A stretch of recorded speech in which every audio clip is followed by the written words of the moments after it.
We know that we've got some slightly unworkable attitudes to marriage. The divorce rate says it all, and that the problem lies around many of our excessive expectations.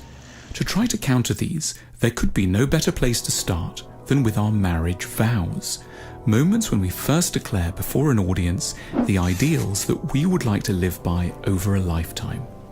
In the interests of a saner, more realistic and more practical attitude to marriage, here are some suggestions for new kinds of marriage vows.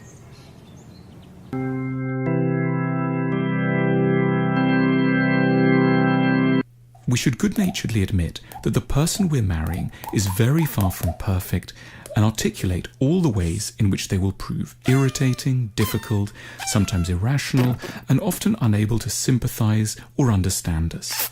However, it's vital that we should interpret these flaws as unavoidable. No one else would be better, and we are as bad. We are simply a very flawed species. We must conclusively kill the idea that things would be ideal with any other creature on the planet. The only route to a tolerable marriage is to accept that there can only ever be a good enough marriage.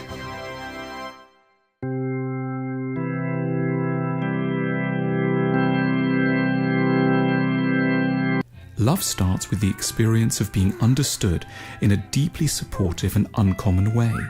They understand the lonely parts of you. You don't have to explain why you find a particular joke so funny. You hate the same people. They too want to try out a particular sexual scenario. This won't continue. We shouldn't blame our lovers for a dereliction of duty in failing to interpret and grasp our internal workings. They simply couldn't understand who we were and what we needed, which is wholly normal. No one properly understands and can therefore fully sympathize with anyone else.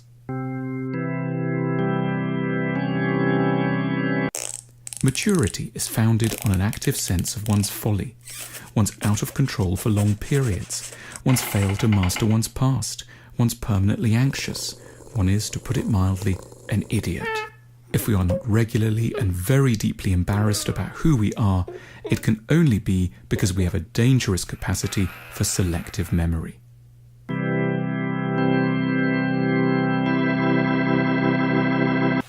We start out knowing only about being loved, the way we were as a child. We want a recreation in adulthood of what it felt like to be ministered to and indulged.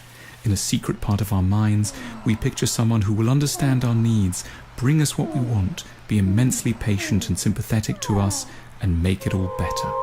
This is, naturally, a disaster.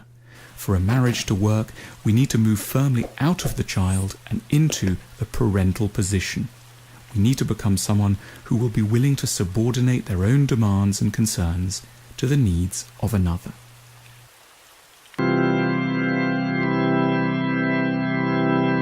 The romantic person instinctively sees marriage in terms of emotions, but what a couple actually get up to over a lifetime has much more in common with the workings of a small business.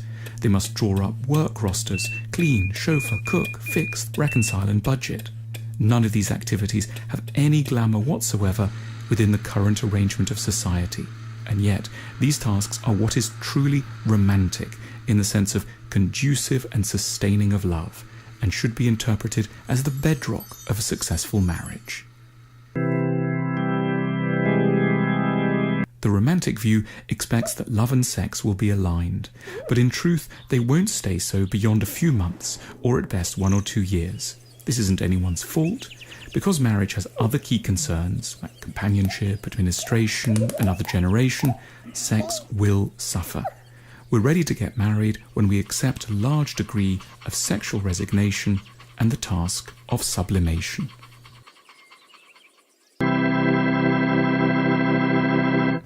The romantic view of marriage stresses that the right person means someone who shares our tastes, interests and attitudes to life. But over an extended period of time, differences inevitably emerge. It's the capacity to tolerate difference that is the true marker of the right person. Compatibility is an achievement of love. It shouldn't be its precondition. These vows are, of course, pretty dark. This doesn't mean that they are against marriage. Far from it. They simply believe that the best way to make a marriage work is to be properly alive to the enormous challenges that a union presents, and to be ready with some realistic philosophies that are ultimately far more romantic than the more traditional, familiar, and fateful optimism.